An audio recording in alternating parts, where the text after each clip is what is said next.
13वीं सदी के आखिर में अनातोलिया एक ऐसे दौर से गुजर रहा था जहां सियासी ताकत बिखर चुकी थी।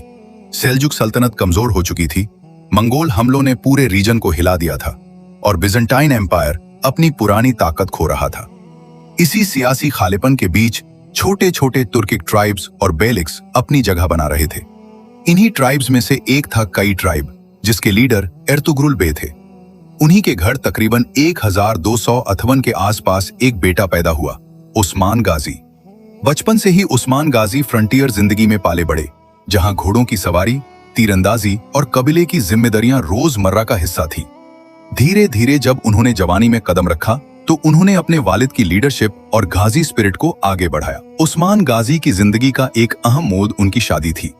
उन्होंने शेख एदेबाली की बेटी बाला हातून से निकाह किया। शेख एदेबाली उस वक्त एक रिस्पेक्टेड स्कॉलर और स्पिरिचुअल लीडर थे, जिनका असर सिर्फ दीन तक ही नहीं बल्कि सियासी सोच पर भी था। बाला हातून का रोल सिर्फ एक बीवी का नहीं था।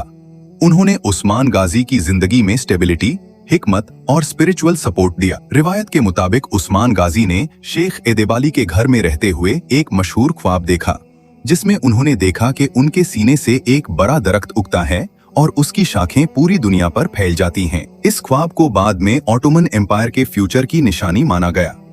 बाला हातून और शेख एदेबाली के घराने से रिश्ते ने उस्मान गाजी को सिर्फ एक फैमिली नहीं दी, बल्कि एक ऐसा इंटेलेक्चुअल और स्पिरिचुअल नेटवर्क दिया जिससे उनकी लीडरशिप और मजबूत हुई। उस्मान गाजी की दूसरी बीवी मलहुन हातून भी उनकी सियासी जिंदगी में अहम किरदार रखती थी। मलहुन हातून एक पावरफुल तुर्किक ट्राइबल फैमिली से ताल्लुक रखती थी और इस निकाह ने मुख्तलिफ ट्राइब्स के दरमियान रिश्ते मजबूत किए।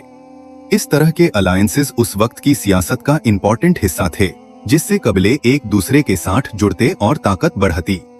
उस्मान गाजी की फैमिली सिर्फ घर का निजाम नहीं चलाती थी, बल्कि ट्राइब के अंदर यूनिटी और स्टेबिलिटी बनाए रखने में भी रोल अदा करती थी।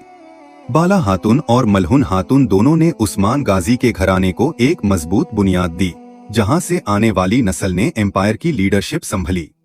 नॉर्थ वेस्टर्न अनातोलिया में बिजेंटाइन फ्रंटियर के पास उस्मान गाजी ने अपनी लीडरशिप इस्टेब्लिश की।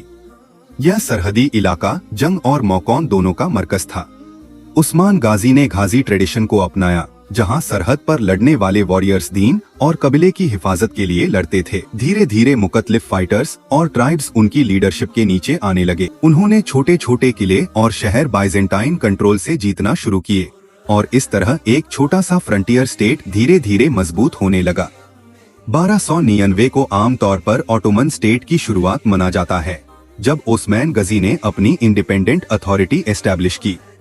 उस वक्त उनका टेरिटरी छोटा था, लेकिन उसकी जगह स्ट्रेटेजिक थी। बाइजेंटाइन एम्पायर अंदर से कमजोर था और उस्मान गाजी ने इस सिचुएशन को समझकर अपनी ताकत बढ़ाई।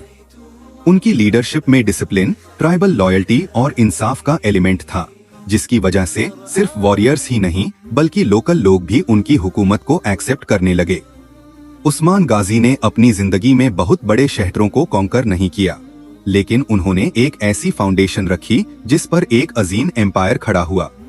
उनके बेटे ओरहान गजी ने बाद में बुरसा को फतह किया, जो ऑटोमन स्टेट का पहला बड़ा कैपिटल बना। उस्मान गाजी की वाफत तकरीबन 1330 या 1324 के आसपास हुई, लेकिन उस वक्त तक एक छोटा सा ट्राइबल स्टेट एक उभरती हुई कुव्वत बन चुका था। उस्मान गाजी की कहानी सिर्फ एक वॉरियर या रूलर की कहानी नहीं थी, यह लीडरशिप, विजन और स्ट्रॉन्ग फैमिली सपोर्ट की कहानी थी। उन्होंने एक छोटे से ट्राइब को ऑर्गेनाइज करके एक ऐसी सियासी और मिलिट्री बुनियाद रखी जिसे दुनिया ऑटोमन एम्पायर के नाम से जानेगी। आने वाली 6 सदियों तक यह एम्पायर यूरोप, एशिया और अफ्रीका के बड़े हिस्सों पर हुकूमत करेगा। और इस अजीम तारीख की शुरुआत हुई थी एक फ्रंटियर लीडर से, उस्मान गाजी, जिनके विजन, लीडरशिप और फैमिली सपोर्ट ने एक नए दौर की बुनियाद रखी।